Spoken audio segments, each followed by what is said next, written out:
नमस्कार। आज हम अपनी क्लास में करंट अफेयर्स यानी कि जनरल अवेयरनेस से संबंधित चर्चा करेंगे। लगभग हम आज की क्लास में 37 प्रश्नों को लेकर चर्चा करेंगे। 37 प्रश्नों को आज हम करने वाले हैं। ये हमारी जनरल अवेयरनेस से संबंधित तीसरी क्लास है। प्रश्न नंबर पहला यानी कि आज की खबर क्या है? नीदरलैंड के एके फूड इंटरनेशनल ने उत्तर प्रदेश में दूध उत्पादन इकाई स्थापित करने के लिए एक समझौता ज्ञापन पर हस्ताक्षर किए हैं। दूसरी खबर है, जी किशन रेड्डी ने विजिट इंडिया ईयर 2023 का लोगो लॉन्च किया है। प्रश्न नंबर तीसरा है, अंतर्राष्ट्रीय मुद्रा कोष IMF के मुख्य अर्थशास्त्री पियरे ओलिवियर गोरिनचास ने कहा कि अक्टूबर दिसंबर की आखिरी तिमाही और जनवरी मार्च की तिमाही में भारतीय इकोनॉमिक अर्थव्यवस्था 6.8% की दर से बढ़ेगी। इसके बाद अगले वित्त वर्ष 23-24 की पहली तिमाही में भारत की GDP gross domestic product GDP का पूरा नाम होता है। सबसे पहले ये जो आई थी GDP वो कनाडा से आई थी और वहीं का से हमने इसका मॉडल है वो लिया गया है। गिरावट आएगी और ये 6.1% की दर से बढ़ेगी। किसने कहा है? अंतर्राष्ट्रीय मुद्रा कोष IMF ने कहा है। मुख्यमंत्री YS जगन मोहन रेड्डी ने विशाखापत्तनम शहर को आंध्र प्रदेश की नई राजधानी वो है घोषित किया है। अगली खबर है, आदित्य बिड़ला फैशन एवं रिटेल ने अनन्या बिड़ला और आर्यमन विक्रम बिड़ला को कंपनी के बोर्ड में निदेशक के रूप में नियुक्त करने की घोषणा की है। UPSC ने अगले DCGI के लिए राजीव सिंह रघुवंशी के नाम की सिफारिश की है। UPSC का अगला कौन होगा? DCGI राजीव सिंह रघुवंशी। अगली खबर है, वित्तीय सेवा संस्थानों के ब्यूरो ने राज्य के स्वामित्व वाले जीवन बीमा निगम LIC में प्रबंधक निदेशक MD पदों की रिक्तियों के लिए M जगन्नाथ और तवलेश पांडे की सिफारिश की है। अगली खबर है, गणतंत्र दिवस के अवसर पर नई दिल्ली में कर्तव्य पथ परेड में भाग लेने वाले 17 राज्यों और केंद्र शासित प्रदेशों में महाराष्ट्र की झांकी 3.5 शक्तिपीठ और नारी शक्ति को दूसरा स्थान मिला है। अगली खबर है, 15वें वित्त आयोग के पूर्व अध्यक्ष श्री NK सिंह ने भारतीय प्रशासनिक सेवा के पूर्व अधिकारी गजेंद्र हल्दिया के जीवन पर एक पुस्तक का विमोचन किया है। अगली खबर है, भारतीय G20 अध्यक्षता के तहत अंतर्राष्ट्रीय वित्तीय संरचना कार्य समूह की 2 दिवसीय बैठक चंडीगढ़ में संपन्न हुई। अगली खबर है, दिल्ली सरकार के स्कूल शिक्षकों के लिए जीवन विद्या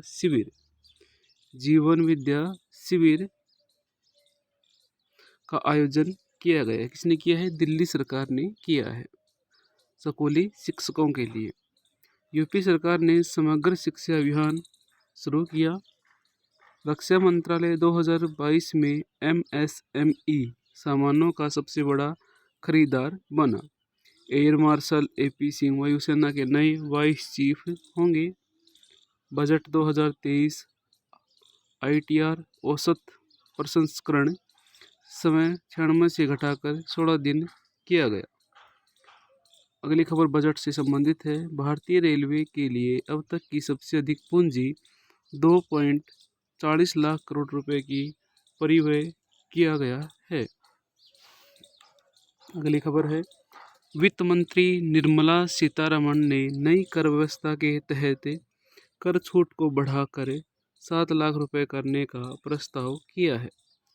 भारतीय सेना ने उत्तर बंगाल में सैन्य अभ्यास त्रिसाकरी प्रहर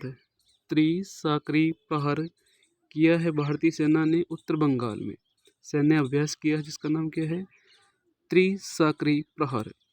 अगली खबर है, गुजरात की झांकी ने 74वें गणतंत्र दिवस परेड में पीपुल्स चॉइस अवार्ड जीता है। 1 फरवरी 2023 को भारतीय तटरक्षक बल ने अपना 47वां स्थापना दिवस मनाया है। माधवेंद्र सिंह को Gujarat ports infrastructure company limited द्वारा गुजरात मैरीटाइम क्लस्टर के पहले मुख्य कार्यकारी अधिकारी (CEO) के रूप में नियुक्त किया है। अरुण कोहली को मॉर्गन स्टैनली भारत का नया प्रमुख नियुक्त किया गया है। सरकार ने प्रधानमंत्री आवास योजना परिव्यय में 66% की वृद्धि के साथ 79,000 करोड़ रुपए की घोषणा की है। बजट 2023-24 में रक्षा मंत्रालय को 5.94 लाख करोड़ रुपए आवंटित किए गए हैं। यह कुल बजट का 13.18% है, जो पिछले वर्ष की तुलना में 13% अधिक है। रसायन और उर्वरक मंत्री मनसुख मांडविया ने इस वर्ष फार्मा उद्योग के लिए बजट आवंटन में 11.5% वृद्धि के लिए केंद्रीय बजट की सराहना की है। केंद्रीय गृह और सहकारिता मंत्री ने कर्नाटक के मांड्या में मेगा डेयरी का उद्घाटन किया। भारत ने एक उल्लेखनीय मील का पत्थर पार कर लिया है। कौन सा कर लिया है? 31 दिसंबर 2022 से पहले 1.5 लाख आयुष्मान भारत स्वास्थ्य और कल्याण केंद्र ABHWC चालू हो गए हैं। कितने? 1.5 लाख आयुष्मान भारत स्वास्थ्य केंद्र 31 दिसंबर 2022 तक की हमने अचीवमेंट है वो हासिल कर ली है। दीनदयाल अंत्योदय योजना ग्रामीण राष्ट्रीय ग्रामीण आजीविका मिशन DAY NRLM ने प्रज्वला चैलेंज लॉन्च किया है।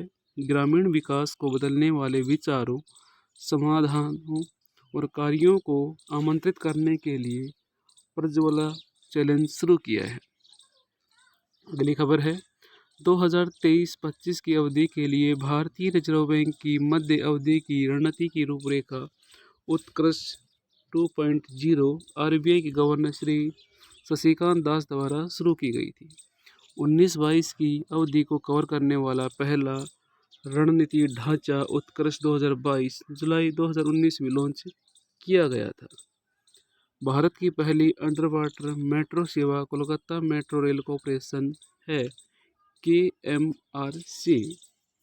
भारत सरकार ने अंतर्राष्ट्रीय बाजरा वर्ष 2023 के प्रस्ताव को प्रायोजित किया, जिसे संयुक्त राष्ट्र महासभा UNGA ने स्वीकार कर लिया है।